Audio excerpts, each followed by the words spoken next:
Hi, First Baptist. This is Pastor Doug. Last Sunday was a little crazy with the weather, and I was so glad that you were able to join online.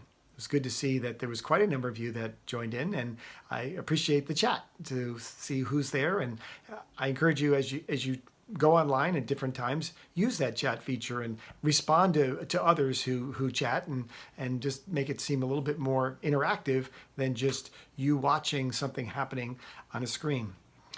We talked last week about the tongue and the words, and we need to listen more, speak less, use our words to bless, not curse.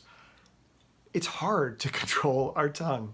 I've noticed so many times in the last couple of weeks where either I've been about to say something and then I've managed to just kind of catch it just in time, but other times it just comes out, and not necessarily anything malicious, but did I really need to say that? And oftentimes I find it's kind of almost making myself maybe look a little better in the eyes of somebody else, or just maybe putting up a little defensive posture by throwing out some words. God help us to control our tongue. One of the thoughts I had that in reflecting upon this idea of listening, I thought, I wonder if we need to practice this a lot more in our relationship with God, and not just be talking at God, but actually listening to Him. To listen to God. What does He have to say to me? How do I listen to God? Well, again, it takes, just like if you're in a conversation with someone that's important to you, you need time, you need focus, you need attention, you need quiet, you need stillness. It doesn't just always happen. Finding a space where you can actually be still before God. And I think there's first off even a sense of unloading. Confession is a big part of listening to God. What is it that's actually gumming up that relationship? Bringing before God, God, these are the things that I have fallen short even this week.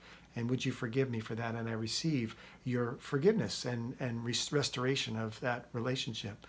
I think there's also a sense of then focusing in on the nature and character of God. And we need to use Scripture as we're listening to God.